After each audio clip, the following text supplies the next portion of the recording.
Hello mga kakabs, ako nga pala ilalabas muna ako kasi nga titingnan ko yung aking garden doon kasi hindi ko na nadalaw kahit dito lang ako sa loob ng bahay. Sino ba naman lagi lalabas dyan sa sobrang laki ng bahay? Yan nga pala ay bali sa likuran ng bahay namin, hindi pa yan. Meron pa talagang mga likod-likod niyan. Bali yan ay dito lang yan sa kabila. Yan sa tinataniman lang. Yan nga pala yung mga tinatanim na mga halaman dyan. Ako lang yung nagtatanim dyan. Bali, dinideliver lang yan dito. Yung mga maliliit pa lang siya.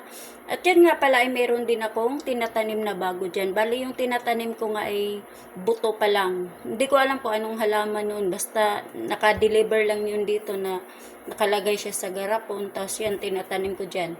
Yan naman ay medyo nabubuhay na pero maliit pa talaga siya.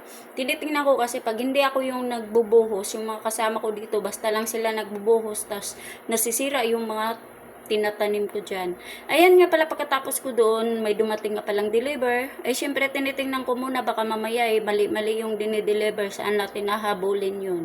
Ayan nga pala, tinatawag dito na pilafil. Yan nga pala, pang ano nila, yung breakfast. At yan, meron din ako dyan. Yung parang ano lang siya, yung jubin lang, ganun lang. Cheese lang siya. Pero meron din yung isang pilafil with egg, ganyan. At yan ay tinitingnan ko, baka kasi mamaya ay magkakulang-kulang. Ako, hindi talaga natin mahahabol yun. Iba dito pag nag-order, pag namali talaga, hindi mo na mahahabol yan.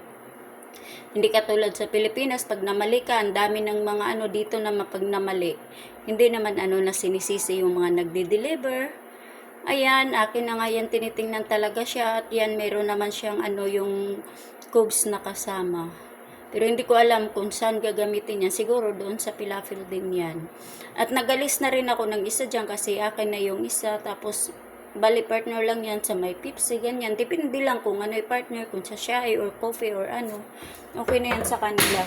At yun nga pala, ilalagay ko na siya sa siniya kasi nga dadaling ko yan doon sa second floor kasi doon naman sila kakain. Kasi pag nandito yung amo kong lalaki, doon yan sila kumakain. At yan nga, naka-ready na yung akin. O, diba?